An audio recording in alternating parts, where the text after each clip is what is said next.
book recommendations for booktube, for booktubers in 2022. These are books that have changed my life for the better. And when I was lecturing at Johns Hopkins, these are books that I recommended to my students. In today's video, I am cooking up some spicy takes about only 3 books because I want to communicate why each of these books can be worthy of your time. If nothing else, by the end of this video, you'll have a deeper understanding of what my fiction and nonfiction recommendations alike can do for you. So let's dive in.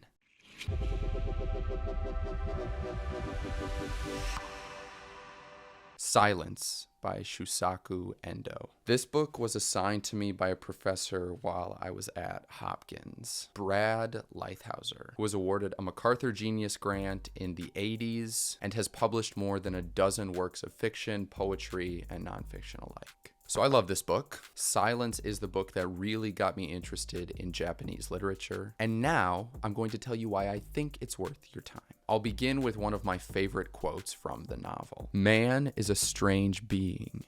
He always has a feeling somewhere in his heart that whatever the danger, he will pull through.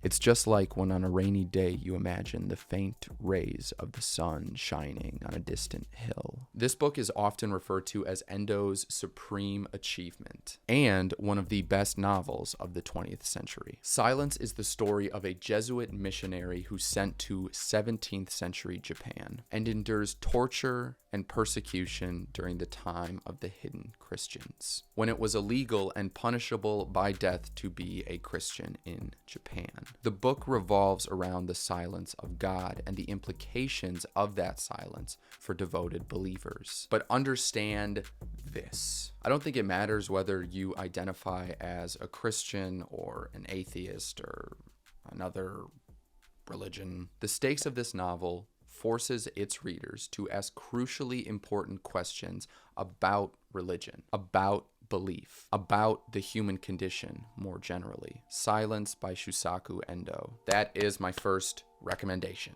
Recommendation number 2, How to Read Literature Like a Professor by Thomas C. Foster. Every reader's experience of every work is unique, largely because each person will emphasize various elements to differing degrees, and those differences will cause certain features of the text to become more or less pronounced. This book is nonfiction. It's dense, it isn't exciting, it isn't for everyone. If Thomas C. Foster ends up watching this video, I'm sorry I called your book not exciting. But if you have a passion for reading, if you have reading goals for the upcoming year, How to Read Literature Like a Professor is an absolute must read. This book teaches you how to read the literary patterns which transcend any single work of fiction or poetry, meaning this is the book that will teach you how to detect, how to read, and how to interpret the plot points, events, and symbols that underlie all stories, all literature. How to Read Literature Like a Professor by Thomas C. Foster. That is my second recommendation. And if you know of any books pertaining to the craft of reading or writing, in recent videos I've talked about On Writing by Stephen King and The Art of Reading by Damon Young. If you do know of any such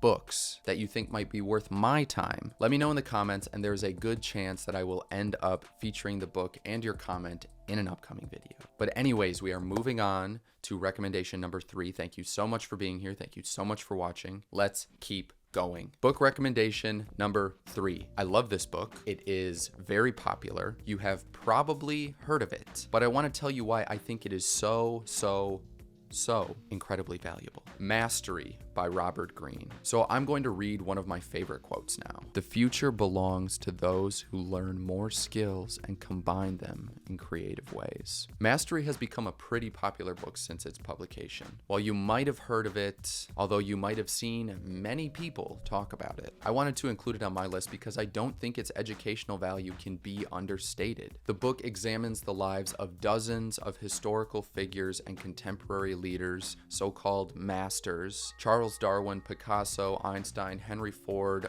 just to name a few. Robert Greene uses the examples that I just provided to draw conclusions about what led to the successes of these thinkers. And that's why I think this book is worthy of your time. It offers us a wide array of examples about what works, so that after we close the book, the process of mastery remains with us, helping us to streamline our personal and professional goals, pursuits, etc. Bonus quote time. Another one from Robert Greene's Mastery. You must avoid at all costs the idea that you can manage learning several skills at a single time. You need to develop your powers of concentration and understand that trying to multitask will be the death of the process. If you found the contents of this video useful or interesting, I hope you will check out this playlist, which features many of the videos I've made on the subject of reading over the course of the last year. If you haven't already, I hope that you'll like, comment, and subscribe. I want to thank you so much for being here. I hope you have a great rest of your day, and I will see you next time.